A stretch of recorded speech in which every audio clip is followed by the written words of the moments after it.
so are Rand and Ed, to talk to you today about something that we're all very passionate about, which is the nuclear industry. We'll go through why we believe, why we're very passionate about the nuclear industry and why we think it's a very exciting industry to work in.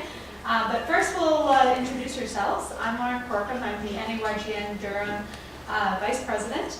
I also went to Queen's for engineering chemistry. Hi, I'm Rand Kalia. I'm the NAYGN Durham Treasurer, and I went to U of T. I'm OT7 plus PUI for engineering science, and I did the nano stream. So I work over in Pickering right now. And hi everyone, my name is Edward John. I'm the president, current president for the Development and Young Generation Nuclear Durham Chapter, and I'm a proud fellow U of T alumni as well. I graduated in 2005, OT4 plus PUI in electrical engineering. Great. So the NAYGN Durham chapter, which is what we're representing today, is an association of young nuclear professionals and students 35 years or younger, or with 10 or less years of experience. So our focus is professional development, networking, community outreach, similar to kind of IEEE, but for the nuclear industry. So moving on, why we support nuclear power. So I've had the pleasure to present at a couple of public hearings about the nuclear industry. Nuclear power is a low-cost, reliable, and environmentally friendly energy source. So we're talking about an energy source which is comparable. Ram will go through this a little bit later in the presentation, but comparable to wind in terms of carbon dioxide per kilowatt hour, and it offers a solution, a low carbon solution, which is competitive with other with petroleum-based energy sources. Yeah. So the nuclear industry supports 71,000 jobs in Canada, and the Darlington refurbishment will extend the benefits of nuclear power further into the future. So the outline for today. So today we're going to talk about the past, present, and future. Before I started working in the nuclear power industry, I had no idea that Canada has played such a large role in the development of nuclear reactors here in Canada, as well as all over the world. We've had a very long history in this type of field, and so that's what we'll be discussing, as well as the design of CANDU reactors, how they work, what's the kind of the design philosophy, and the future. What's on the horizon for the nuclear industry? What will we see in 20 years, 50 years? What are people looking forward into the future? All right, so I'll pass it on to. Just before we move on, I just want to add one point. The NAYGN organization that we came here to represent today is a continent-wide organization. We have chapters in Canada, in the US, and in Mexico as well.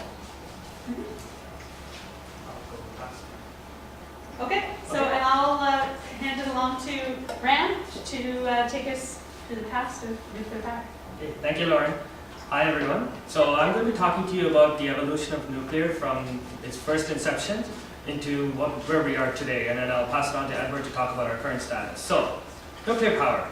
When we think of nuclear power, the first thing that comes to mind is, weapons of like the nuclear weapons and things like that. But nuclear energy is a very big part of nuclear power.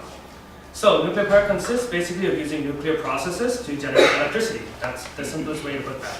Now there's three types of nuclear power that you can get. So I've described it briefly over here. The three main types are fission, so nuclear fission, nuclear decay or radioactive decay, and nuclear fusion. Just a little bit about them in brief. So fission is the one that's most widely used. It was discovered in the early 1930s. And it basically accounts for about 13% of the world's electricity generation. So most of the reactors that you see in the world are all nuclear fission reactors. Nuclear radioactive decay is basically a process whereby we all know about radioactive elements that exist. Certain isotopes of elements are radioactive and they decay. They have a certain half-life. So as they decay, they also emit certain amounts of energy. And while this energy is very minute sometimes, in most cases, it's also very useful to be harnessed for long-term energy supplies. So examples of nuclear decay being used are things like the ESA's space shuttle, and actually one of their satellites. It actually used radioactive decay as one of the main power sources because it went on a mission into space, it stayed there for a long term period, and basically it needed the energy to just power basic electronics. Nothing large scale like powering your homes or powering our streetlights and things like that. And then the third method of nuclear power generation is nuclear fusion. Now, nuclear fusion is still theoretical in Earth, so we're still trying to figure out exactly how to perfect it in terms of a net positive reaction for nuclear fusion, but we all know the most famous source of nuclear fusion is our sun. So it always undergoes fusion, converting hydrogen into helium, and it produces mass amounts of energy. So nuclear fusion is actually the future of nuclear power, and it's termed as one of the sort of the barriers to unlimited energy, and Lauren will talk a little bit about that as well. So, how was nuclear power discovered? So basically I'll go into more about nuclear decay and nuclear fusion and fission and how that was discovered. So fission is the one that's most commonly used, and that was discovered in the early 20th century. So like I mentioned, in 1920s, 30s. It was discovered that radioactive elements have immense amounts of energy stored within them, and they release this energy. And the way they release it is according to the principle of mass energy conservation. So basically, as they decay and they split off into certain elements, some of the original mass is actually converted into energy as well. And that energy is what we can utilize in generating power in nuclear power. So how did this start off? How did we discover about nuclear power? It all started off when two very famous scientists, Fermi and Chadwick, so James Chadwick and Enrico Fermi, discovered the neutron.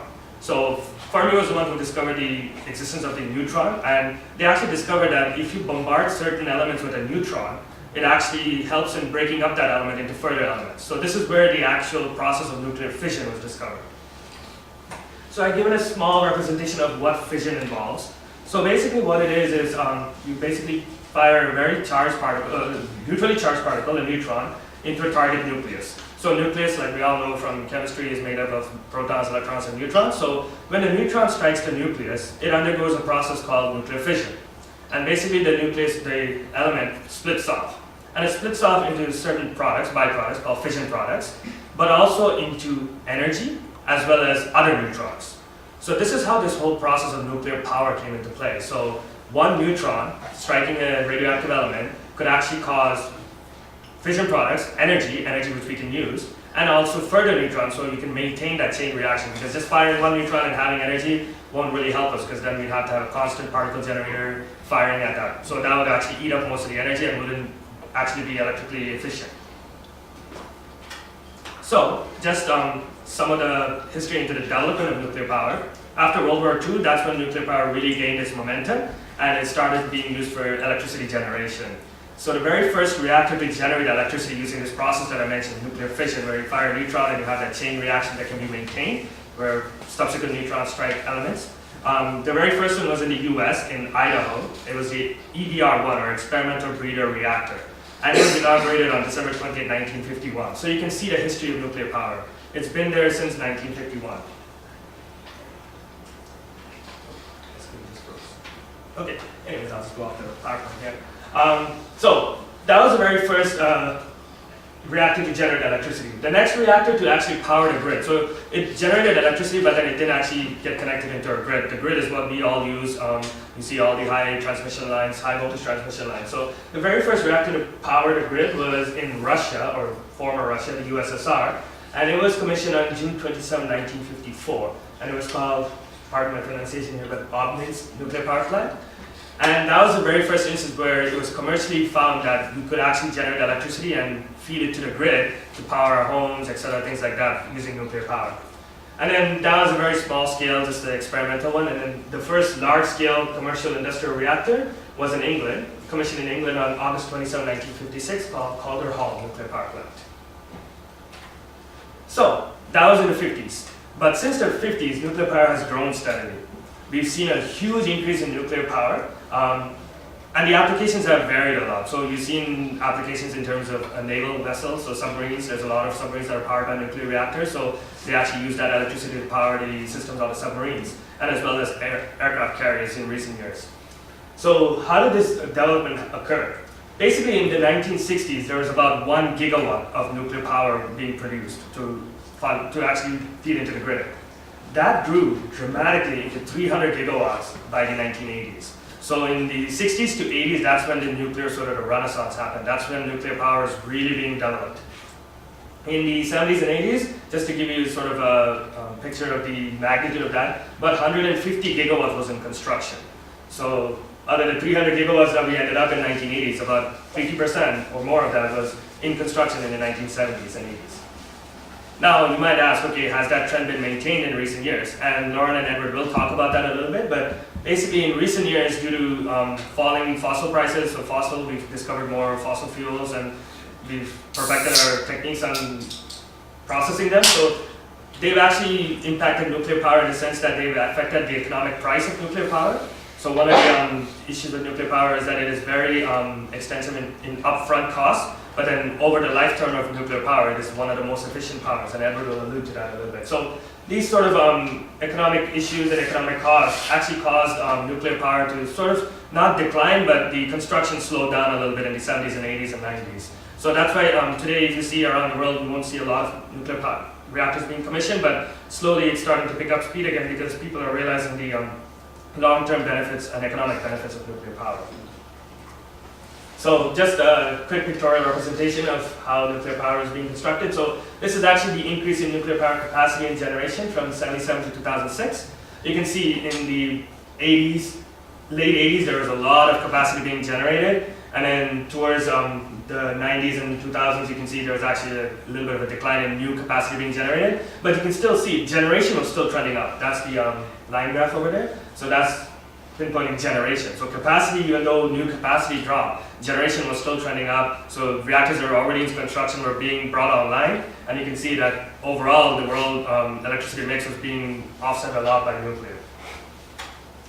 This is just a quick representation of all the nuclear power plants in the world. You can see quite a bit of it in US and in Europe. A lot of it in Japan, a few scattered around in Asia and India, China, Pakistan. I don't know if you can see that well and zoom into it, but there's about 3 dots in Canada over there, just around the Great Lakes. So that's our reactors in Canada, and then a few in South America as well. So you can see it's spread out all over the world. There's one in South Africa as well. So nuclear power has spread out into the world. It has its reaches all over the world. So just a quick representation of that. Now I talked about the world, I talked about the history of nuclear power. What about in Canada?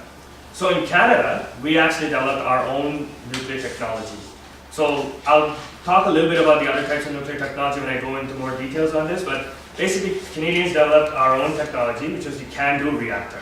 So this was designed basically due to the worldwide concerns on nuclear proliferation, so weapons, nuclear weapons. So Canada during the World War decided, okay, rather than facing all the hurdles of nuclear proliferation, we would come up with an ingenious way to actually still produce power using nuclear energy, but at the same time mitigate any issues or any risks with nuclear proliferation. So that's where CANDU came into place, and CANDU is just an acronym. It stands for Canadian Deuterium Uranium. So what it is basically our CANDU reactors, most nuclear reactors utilize uranium or plutonium as the catalyst, as the main element. CANDU reactors utilize uranium, but unlike the other US reactors and the US designs, we utilize naturally occurring uranium. So uranium is a naturally occurring element. You see it all around you. Sometimes it's even in the ground. There's a lot of mines all around the world, but one of the main ones is in Canada, owned by Chemical. So there's naturally occurring uranium. It's a natural isotope in the world. And Canada decided to utilize that as one of the main elements in the nuclear reaction. The way they did this, the way we did this, is using uranium and heavy water. So heavy water, we call it heavy water because it's called deuterium. It's basically a normal water molecule, so H2O, hydrogen, 2 hydrogen and 1 oxygen molecule, but it uses deuterium instead of hydrogen. So it basically uses D2O, so deuterium instead of hydrogen in the water bonding. So Canada decided to use naturally occurring uranium and heavy water in the power production process. So what this allowed was, basically it's an element that's found naturally in the world, so there's no enrichment process that the element has to undergo. So most of the nuclear weapons utilize enriched uranium, so we basically mitigated the risk that way. So what is CANDU? I'll just go over it a little bit in brief, and then Edward will go into more details on how we generate electricity using CANDU. So CANDU reactors basically utilize a dual loop, so I'll explain what a dual loop is in the next slide. There's a picture of that. And what we use is heavy water, as I mentioned, as the primary heat transfer mechanism, as well as a coolant, also as a moderator. So I'll explain all these terms in brief. Edward will go over it a little bit more details. So these three utilizations of D2O. So utilizing D2O as a moderator, a coolant, and a heat transfer allows for natural uranium fuel source. So some of the advantages I'll go over are basically there's a lot of safety features with using just natural uranium and deuterium. It allows for online fueling and also longer life cycles because of the way the whole reactor is set up and the way the systems are interfaced. So of course this leads to a little bit of a complex design, but the interfaces, if they're made perfectly as Canadian design was made, the end result is that we'll have a longer term, life-term nuclear power plant that can provide safe and efficient energy for everyone. So going into just the basic setup of a CANDU reactor or a CANDU station. It uses natural uranium arranged in fuel bundles or fuel pellets. I have a slide coming up that shows you exactly what that looks like. And what it is, it's housed in a reactor vessel called a calandria. So that's that blue system that you can see right there with the black lines going across it. So that's our reactor. And the D2O or the deuterium is used as a moderator. So you might ask, what is a moderator? Remember how I mentioned there's neutrons that actually hit a radioactive particle and cause it to undergo fission? That neutron has to be slowed down, meaning it has to be just the right speed such that when it hits that particle, it actually undergoes fission. Because normally if it doesn't, you have one of two things. Either it bounces off the particle, off the element, or it gets absorbed by the element and you just get a bigger isotope. So in order for it to undergo fission, you need to slow it down. You need to make it the right speed, the right basically separation between the particle and the channels. So that's where deuterium comes into play, or heavy water. So it's a moderator. It actually helps to slow down the neutrons so that when a neutron is produced, it can go ahead and continue on in the chain reaction. It can actually cause more and more reactions to occur and thus producing more and more energy. That energy, once it's produced, is in the form of heat, right? So energy is usually emitted in the form of heat. Now that heat has to be converted into electricity. How do we do that? So the way CANDU reactors work is we have our moderator, which is our D2O, but we also have D2O in our primary heat transport system. Primary heat transport system is basically a system that takes that heat, so it heats up the heavy water in the primary heat transport system, and it literally just transports the heat. So it just moves it over to our boilers.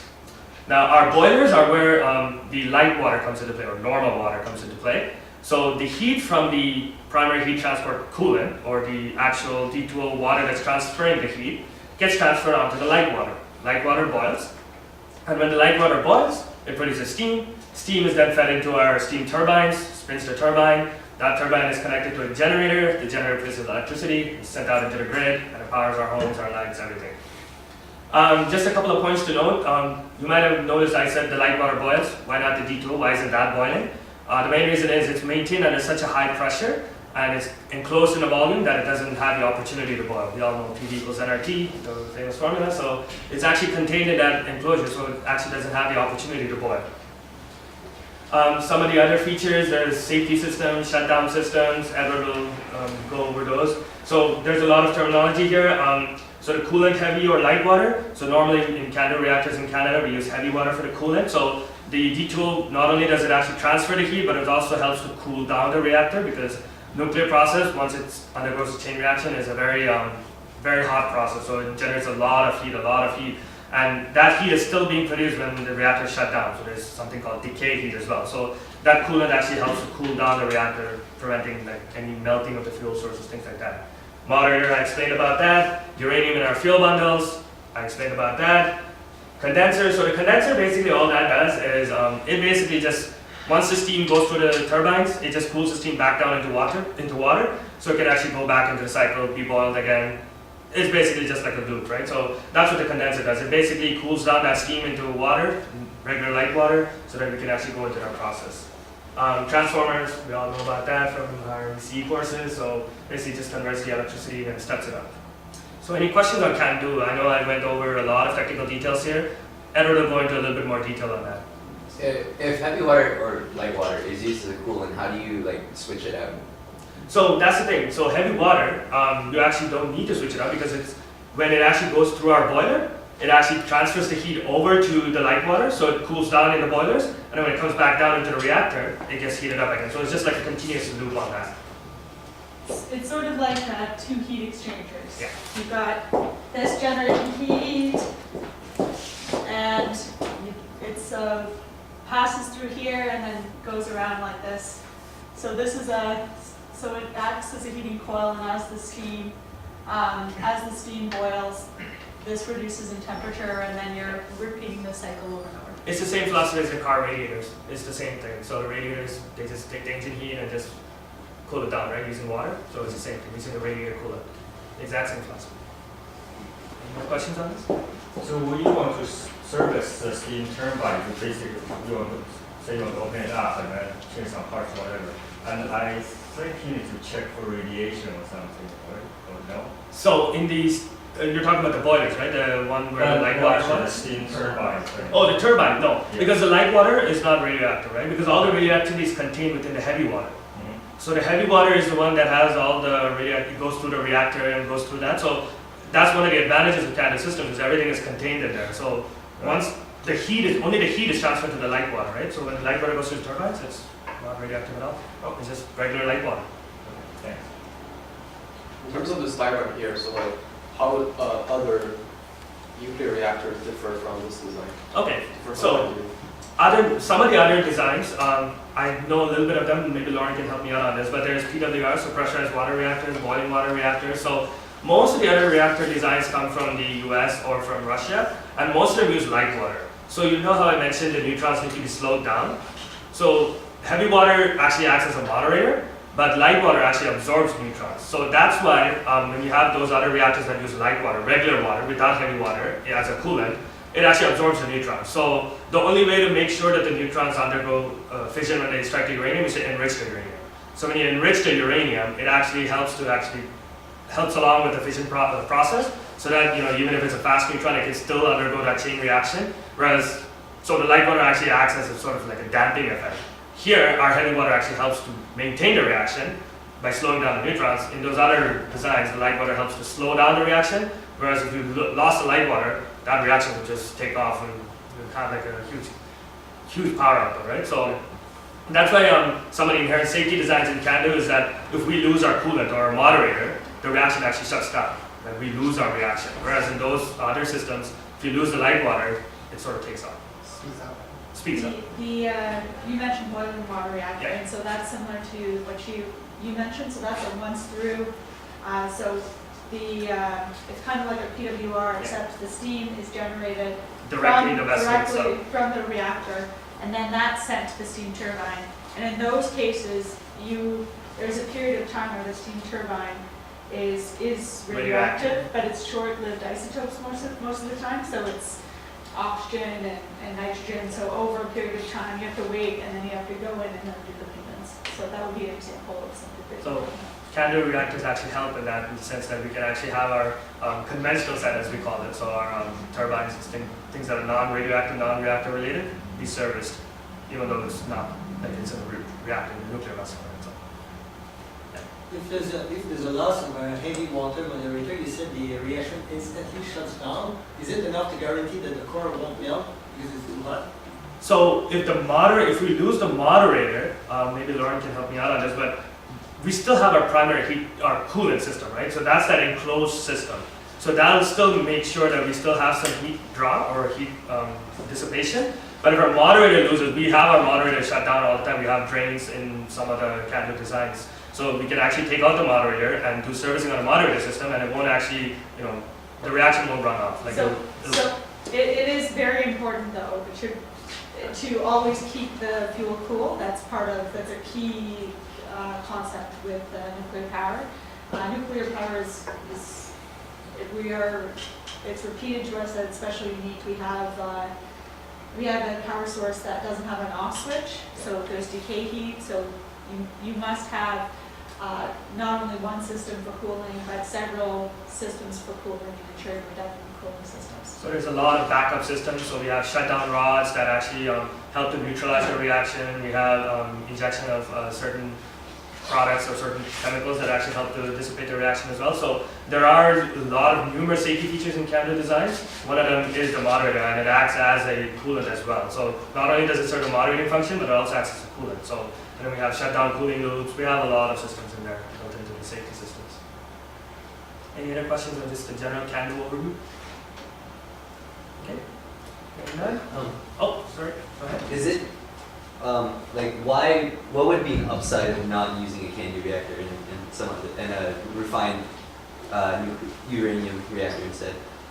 So I can tell you just off the top of my head, I'm not too familiar with other non-CANDU reactors, but I know one of the upsides is they usually have a higher energy output, although CANDU is coming up to that. So generally CANDU reactors, I'll talk about all the power outputs, but they're on the order of maybe 600 to 1,000 megawatts, but some of the DWRs and BWRs it can go up to 1,600 megawatts. So that's one because you have enriched uranium, it does have a higher power output. Lauren, do you have any other? And also, I think in terms of the system design, the other reactors might be a little bit Yeah, I already mentioned that. a So little bit simpler. CANDU is a little bit complex in the sense that we have a lot of interfacing systems, especially because we have multiple loops. So they're like their own separate reactors that sort of interface with each other. So it's a little bit more complex design. So there's more moving parts, more things that could potentially fail. But Heavy water is also more expensive, yeah, that's another key thing. Light motors is and it's a bigger reactor.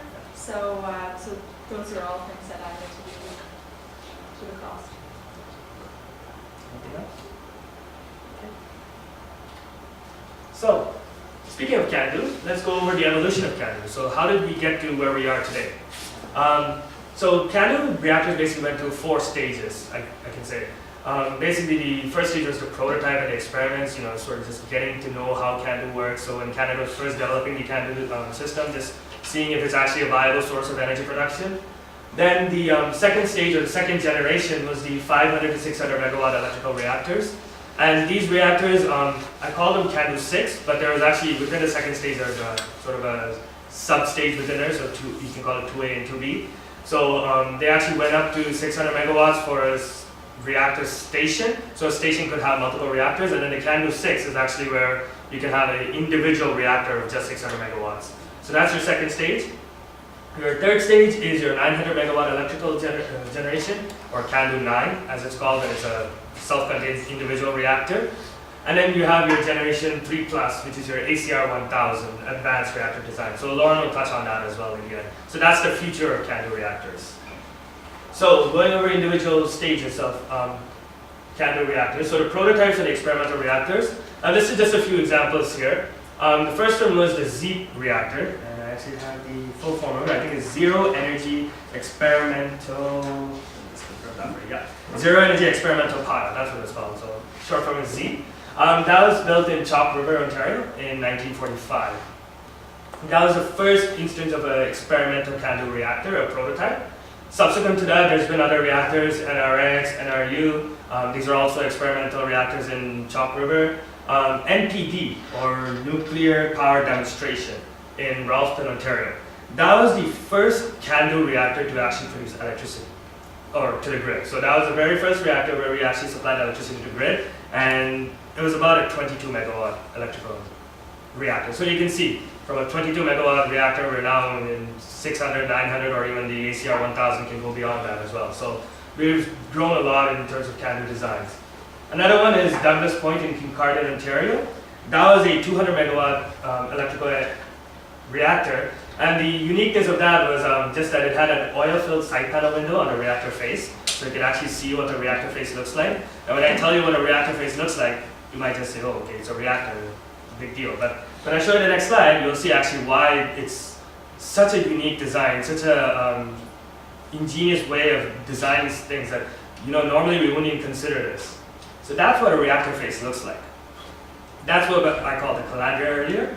So you can see each of those little, what we call actually channels, or each of those little circular patterns on there is actually a fuel bundle or a channel. So you know how that loop that we mentioned in the earlier slide with the black loop where it actually goes through the boilers? So that's the loop where you have feeders connected into this, and then you actually have the heavy water circulating through, and the reaction occurs inside that. So all the fuel bundles, fuel pellets are all located inside that reactor, inside that calandria.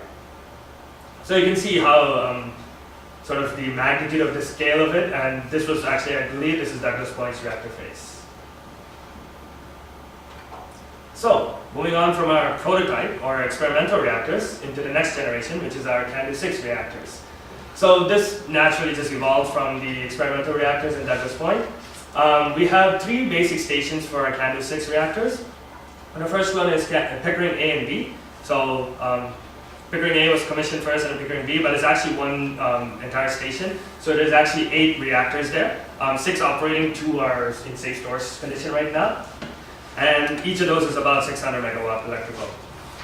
Then we have Gentilly 2. So there's Gentilly 1 as well, but Gentilly 1 was a sort of an offshoot of CANDU where they tried to use light water and it didn't really work out as again, sort of an experimental reactor. And then right next to it was Gentilly 2 built in Quebec in 1983. And then Pointe-le-Pro generating station, which is in New Brunswick, is just a single unit reactor, again, of the CANDU 6 design. So it's a 600 megawatt electrical reactor. So remember how I mentioned those fuel bundles that exist in those channels? So this is what a uranium fuel bundle actually looks like in a CANDU reactor. You can see it's actually got little pencil-like strands along it, and then inside those pencils are where we have the fuel pellet. So what we have here is actually a sample of what a uranium fuel pellet looks like. Now Edward will go more into why nuclear power is actually beneficial in terms of carbon dioxide production and savings. So passes around, you'll see that small piece of pellet produces so much energy. And in a pencil, there's multiple pellets located in there. And then that's just one fuel bundle. In a channel, you can have multiple fuel bundles, and then you have multiple channels in the face. So It's about 12 to 13 bundle in one channel, and each reactor can have anywhere between 380 to 480 channels in a reactor. So moving on with our evolution of CANDU reactors in Canada, we went on to the CANDU 9 reactors. So these were basically designed by Canada just to meet the electricity demand, because the manufacturing industry was picking up. They were forecasting a huge increase in the electricity needs for the country, and for the province of Ontario. So basically, the CANDU 9 reactors were designed. There is two stations that have the CANDU 9 reactors. Bruce A and B, again similar to Pickering A and B, Bruce A and B. There's 8 reactors, and that was in Kincardine, Ontario. And the Darlington station, which is 4 reactors in Bowmanville, Ontario. So just to summarize in terms of the CANDU reactors, in 1993, Canada had a total of 22 reactors in operation. So if you add up all the reactors I mentioned, like 8 in Bruce, 8 in Pickering, 4 in Darlington, things like that, we had 22 reactors in operation. Now, I did mention that there were a lot of experimental reactors. So some of the experimental reactors, one of them actually in Chalk River, which is actually owned by AECL, is actually one of the key reactors that produces a lot of the medical isotopes, basically tritium for the medical industry. So anytime you need to use any of your iodine scannings, things like that, any of the medical isotopes that you need, one of the main sources for that is actually coming from Canada, from a CANDU technology, from Chalk River, Ontario. So Edward will go more into detail about this, but I just wanted to leave you we've evolved from the past, how nuclear power started off, what nuclear power is all about, fission, and how the CANDU system works, how it was developed, and the CANDU 9 reactors.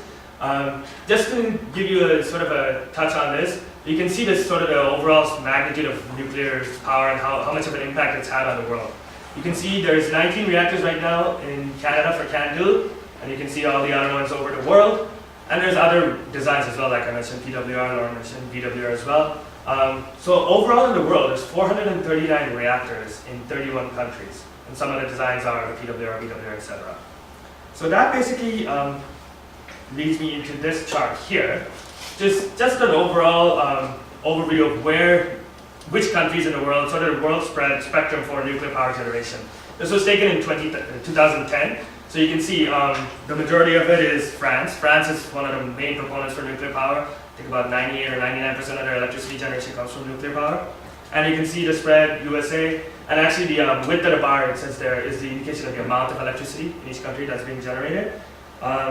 So you can see that France uses about, here it shows about 78% of its electricity generation in nuclear. It's actually gone up a little bit since then. Canada, you can see, is right over here. So we're a major player in terms of the nuclear industry as well. So this is sort of the layout of nuclear power in 2010, and I'll pass it on to Edward to go over into where we are currently in 2014 in terms of nuclear power. Thank you, Ryan.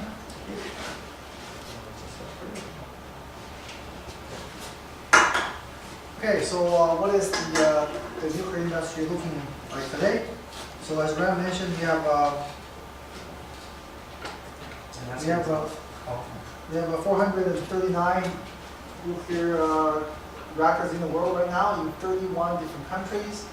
So they produce about 13% of all the electricity is being produced in the world. Currently 64 new reactors are under construction and 113 are in the planning stage.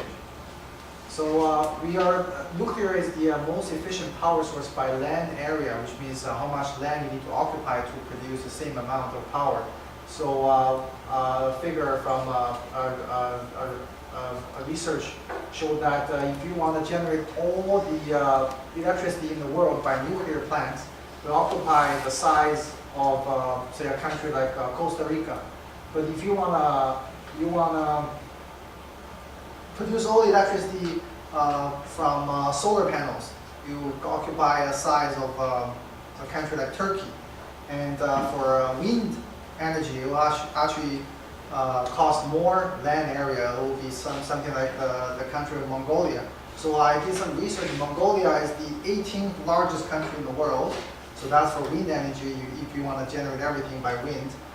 Turkey is about the 35th largest country in the world. That's for solar panels. And Costa Rica is 121st largest country in the world. We have maybe 180 something countries in the world right now. Okay, so that's just a simple comparison. So a life cycle carbon dioxide emission per kilowatt hour, nuclear is about 16, wind is about 12, so nuclear is comparable to wind, and solar is about 46, so even higher carbon dioxide emission. So in terms of the efficiency, nuclear is at least 15 times more efficient than other renewable sources, like solar, wind, or hydro.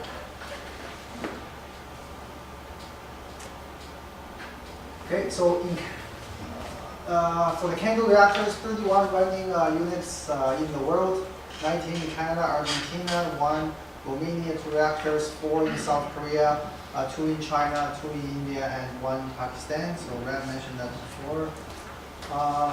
The ones running in Canada, 19 running currently in Canada, producing about 17% of all the electricity produced in the country. 18 out of the 19 reactors are in Ontario. So in Ontario, they provide over 50% of the electricity that's used in Ontario. And we also have 8 research reactors in the country, in BC, Alberta, in McMaster, Chalk River. So they're used for experimental research purposes. Chalk River produces medical isotopes for medical reasons. Okay, so some of the stations in Ontario. So Pickering Station has 6 running reactors. First unit commissioned and went online in 1971. Last unit commissioned and went online in 1986. The gross output per reactor is about 540 megawatt, and the net output per reactor is about 515. So the difference in this is used in running the reactor and the systems, the controlling systems, the auxiliary system for the reactor. So there are hundreds of pounds of motors that needs to be run in order to operate the reactor. So the station output for the whole station about 3,090 megawatt, and that's enough to power roughly 2.4 million average homes. Oops.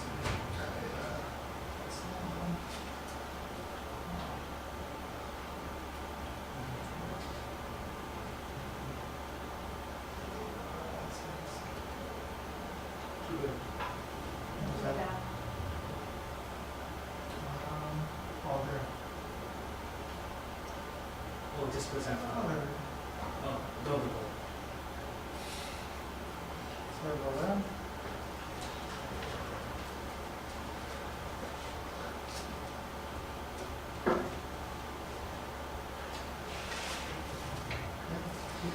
So that's the picture of the Pickering station. So we have originally had 8 units in total. So that's unit 1, 2, 3, and 4, and this is 5, 6, 7, 8. And we have 2 units that's in the safe storage state currently. This is the intake channel to intake lake water for cooling, and then we have 2 outflow channels, one on this side and one on this side to discharge the intake water. I want to mention something like this. This is called a vacuum building. It's a safety device. So in case if there are steam break in the reactor and then we have high pressure steam and radioactivity, these reactors are all connected by this pressure release duct. So this duct is connected to the vacuum building, which is maintained at less than atmospheric pressure. So the steam and radiation in the reactor will be sucked into this vacuum building. They will be cooled by water to cool down and contain the radioactivity in the containment. So that's one of the special safety features. That's just another photo from a different angle. So Darlington Station, which is further east of Toronto, 4 running reactors, first unit commissioned in 1990, last one commissioned in 1993. You can see the output is bigger now as it's a newer generation. Gross output 935 megawatt and the net output is about 870 megawatt. So station total output 3,500 megawatt, enough to power 2.7 million average homes. So that's the picture of a Darlington station. So the newer design has a square reactor building, so each one of these squares is a reactor building, and this is a turbine building, so each reactor will have its own turbine generator in the turbine building, and that's the same vacuum building, same safety feature we have in Pickering Amv. That's a different picture of Darlington vacuum building, reactor building, turbine building.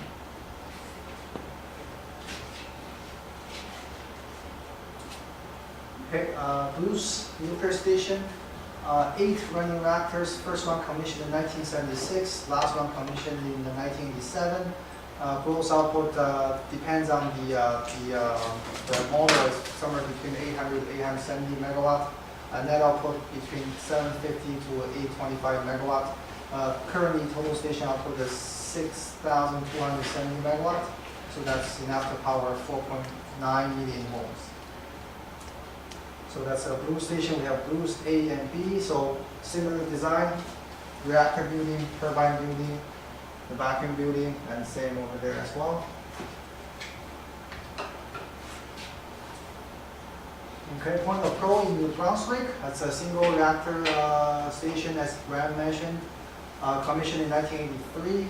Gross output 670 megawatt. Net output about 635 megawatt. And enough to power 500,000 homes. So if you look at the difference between the gross and net output, usually it's around 93 to 95% of the gross power is the net power, which can be transported or transmitted to the grid. Okay, that's a single reactor in Point of Pro. Okay, so potential for new reactors. So this is a plan or proposed. Darlington, there were plans for 2 units, 750 megawatt to 1,200 megawatt each. For Brunswick, Point of Pro, there were plans for 1 extra unit as well, and also in Alberta. These are plans and proposals, so they haven't been finalized. So there are other debates and political decisions to be made for these future reactors. Okay, so how does CANDU work? So RAM went through some of it already. So we have the reactor, the fuel channels in the reactor. We have the fueling machine to take the fuel channel in or take it out when the fuel is radiated, moderator, and we have shutdown system, shutdown valves to come into to be dropped to absorb all the neutron. We have the closed loop for D2O. Closed loop for D2O that goes through the boilers, and then from the boiler is the light water that goes through the turbine and the generators. That's the vacuum building, an illustration for the vacuum building. So this line represents the containment, which is the concrete building, the reactor building you see, and that's the pressure release duct. So if there's a steam break in here, everything will be, all the steam will be sucked into the vacuum building. We have 1,000 tanks to spray water to cool down the steam. So this containment is usually about steel reinforced concrete that's about 1.8 meters thick. That's the thickness of the containment.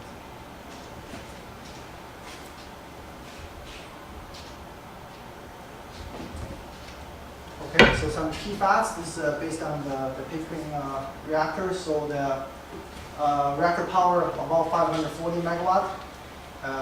So that's roughly equivalent to 50 Boeing 747 aircraft at full power. Heat transport system, which is the detool system, as Ram mentioned, is kept under very high pressure, so it doesn't boil. 8.7 megapascal. That's the pressure for the heat transport system. The temperature is about 290 degrees. Okay, so the turbines to drive the generators. So usually, CANDU reactor has one high pressure turbine at 3.8 megapascal at 248 degrees for the steam, and coupled with 3 low pressure turbines at 450 kilopascal pressure and 220 degrees Celsius. So the high pressure turbine and 3 low pressure turbine will drive the generator all at 1800 RPM. That generates electricity at 4 kilovolts, and the electricity will go to the main output transformer to be a step up to 230 kilovolt for a high voltage transmission. And the main output transformer is like a huge building. It's literally the size of a big mansion. Okay, so that's that. I could not find a picture for the Pickering turbine hall. I believe this is Darlington. Can you recognize? I think this is Darlington. So you can see at the far end. So this is the turbine hall. This small one over here, it's the high pressure turbine, 3 low pressure turbine, the generator, and the exciter.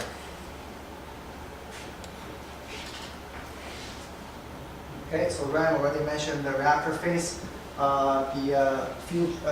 Each one is a fuel channel, so depending on the model, a CANDU reactor have somewhere between 380 to 480 channels on the reactor.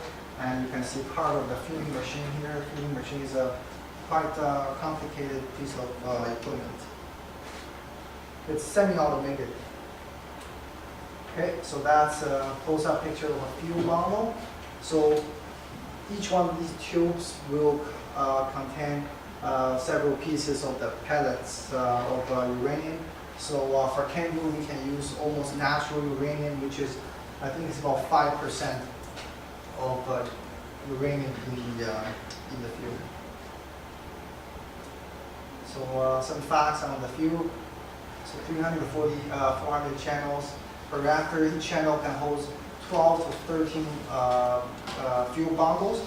Each bundle weighs about 22 kilograms and contains the about 5% natural uranium pellets. And each fuel bundle produces the same amount of electricity as burning about 400 tons of coal. So just for a comparison, a large thermal station which burns coal can burn as much as 10,000 tons of coal a day. So that's why usually the thermal stations are either by a large river or lake or by a railway hub, because they need a constant cargo ships or rails to deliver the coal 24/7. Asked before, and I couldn't find a picture for how the fuel is transferred from the reactor building to the or outside the reactor. So this is the reactor building, and we have the reactor core here.